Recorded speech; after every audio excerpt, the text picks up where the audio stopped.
Très chers téléspectateurs de Cathol TV Gabon, bonsoir. Soyez les bienvenus pour ce flash d'information du mardi 26 septembre 2023.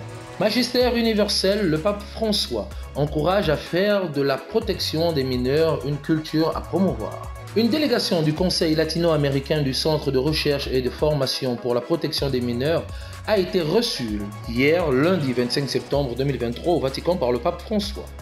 Au cours de leur échange, le Saint-Père a reconnu le travail fait par le Conseil qui consiste à la mise en application des méthodes très appropriées pour éradiquer le fléau des abus tant dans l'Église que dans le monde.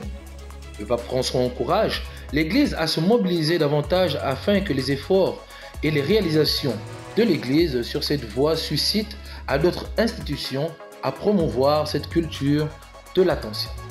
Le pape François conclut ses propos en relevant que les efforts ne se limitent pas à la simple application du protocole, mais aussi à prier pour ces mineurs et pour toutes les personnes vulnérables. Toujours au Vatican, Laudate Deum, titre de la prochaine exhortation apostolique du pape François. L'annonce a été faite le jeudi 21 septembre 2023 au cours de la rencontre avec les recteurs d'universités latino-américaines et des Caraïbes. La prochaine exhortation du Saint-Père sera intitulée Laudate Deum. Cette réunion a permis aux participants de réfléchir sur le changement climatique, la migration et la culture du déchet. Le pape François les a exhortés à être créatifs dans la formation des jeunes en partant des réalités et des défis d'aujourd'hui. Diocèse d'Oyem, rentrée pastorale 2023-2024.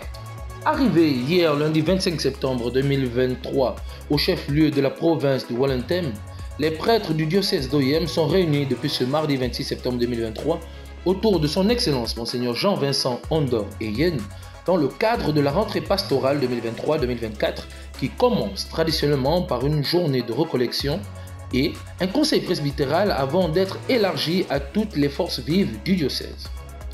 Cette première journée a été particulièrement marquée par une recollection à la chapelle de Radio Maria, le chapelet, un enseignement et l'adoration du Saint-Sacrement.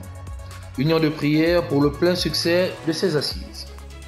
Messe d'action de grâce pour les 74 ans de l'implantation des missionnaires spiritains sur le site actuel de la paroisse Saint-Michel de Nkembo. Pour l'histoire, le père Gervais, missionnaire spiritain, est arrivé en 1947 en provenance de la paroisse Saint-Pierre de Libreville sur le site actuel de la paroisse Saint-Michel de Nkembo. Il a fait déblayer ce terrain qui était considéré comme maudit du fait du temple Bwiti qui avait existé sur les lieux. Puis il fera construire une chapelle qui sera inaugurée le 26 septembre 1949. Plus tard, le père Gérard Morel fera construire ce qui est aujourd'hui la paroisse Saint-Michel de Nkembo. Du 26 septembre 1949 au 26 septembre 2023, cela fait 74 ans d'implantation des missionnaires à Nkembo. D'où la messe d'action de grâce qui a eu lieu ce mardi 26 septembre 2023. À la rencontre des frères mineurs capucins. Ce mardi 26 septembre 2023 en fin de matinée, la rédaction de Cathol TV Gabon a reçu sur son plateau 5 frères de l'ordre des frères mineurs capucins, tous de nationalité gabonaise. Au cours de cette rencontre, il s'agissait de parler de leur vocation, des attentes et de l'avenir de cet ordre au Gabon. En rappel, les frères mineurs capucins sont présents dans les communautés suivantes. La communauté des 7 douleurs du sanctuaire marial Notre-Dame du Gabon, à la paroisse Sainte-Thérèse de l'Enfant Jésus des Sassa, à Saint-Thomas de Ntoum et à la paroisse Notre-Dame de la Miséricorde de Cocobiche. Très chers téléspectateurs de Cathol TV Gabon, c'est ainsi que s'achève notre flash d'information du mardi 26 septembre 2023. Nous vous remercions de l'avoir regardé. En marche vers les 200 ans de l'histoire de l'évangélisation de l'Église catholique au Gabon, gardons la foi, l'espérance et la charité.